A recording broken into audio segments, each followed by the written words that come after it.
Video பார்க்குற எல்லாருக்குமே வணக்கம். வெங்காய வடகம் போட்டு ஒரு புளிக்குழம்பு இதுதான் இன்றைக்கி செய்து பார்க்க போகிறோம். புளிக்குழம்போட மசாலா வறுக்கிறதுக்கு 1 டீஸ்பூன் அளவுக்கு எண்ணெய், 6-7 மிளகாய் வத்தல், 3 டேபிள் ஸ்பூன் மல்லி,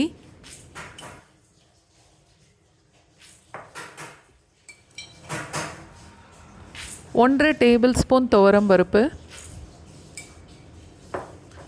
1 டேபிள் ஸ்பூன் மிளகு, 1 டேபிள் ஸ்பூன் சீரகம், 1 டீஸ்பூன் வெந்தயம், எல்லா மசாலாவும் சேர்த்து நல்ல ப்ரௌனாக வர்ற வரைக்கும் வறுக்கணும்.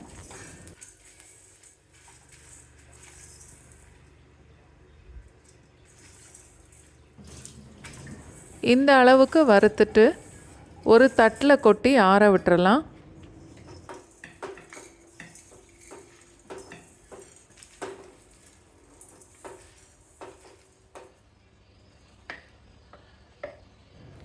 குழம்பு தாளிக்கிறதுக்கு 2 டேபிள் ஸ்பூன் அளவுக்கு நான் நல்லெண்ணெய் சேர்க்குறேன். 1 டீஸ்பூன் அளவுக்கு கடுகு, ஒரு 1/4 டீஸ்பூன் அளவுக்கு வெந்தயம் சேர்த்தா போதும்.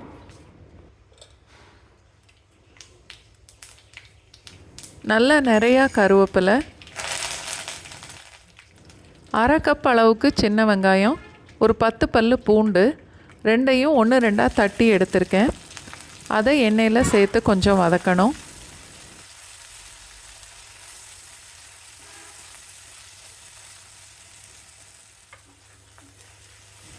வெங்காயம் பூண்டு கொஞ்சம் செவந்ததுக்கப்புறம்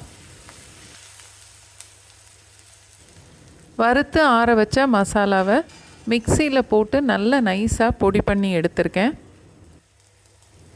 அதையும் சேர்த்து வதக்கலாம்.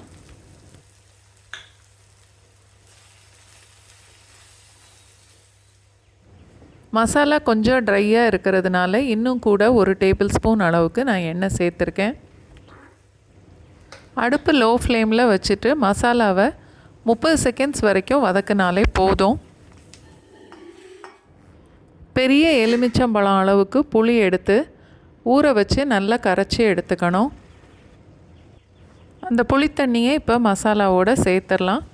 இது 1/2 கப் அளவுக்கு இருக்கும்.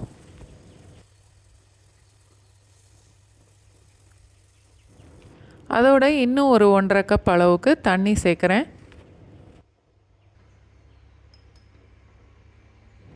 1/2 டீஸ்பூன் அளவுக்கு மஞ்சத்தூள், அதோட தேவையான அளவுக்கு உப்பு, ஒரு 1/4 டீஸ்பூன் பெருங்காயம், நல்லா கலந்துட்டு மூடி போட்டு குழம்ப கொதிக்க விடலாம். அடுப்பு மீடியம் ஃப்ளேமில் இருக்கட்டும். இன்றைக்கி நான் செய்கிற அளவு குழம்புக்கு 15 - 18 வரைக்கும் வெங்காய வடகம் வறுத்து சேர்க்கலாம்.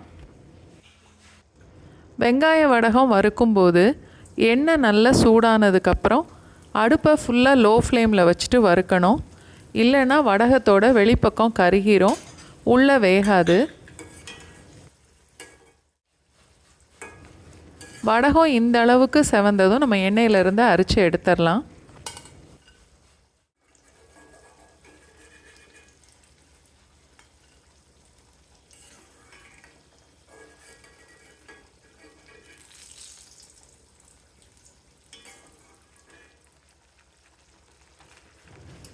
குழம்பு இன்னும் கூட கொஞ்சம் கொதித்து கெட்டி ஆகணும்.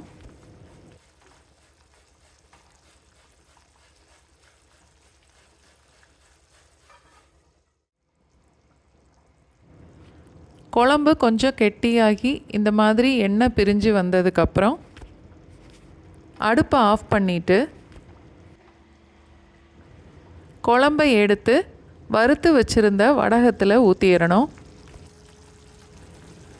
அரை மணி நேரத்துக்கு அப்படியே மூடி வச்சுட்டு அதுக்கப்புறம் சாப்பிடலாம்.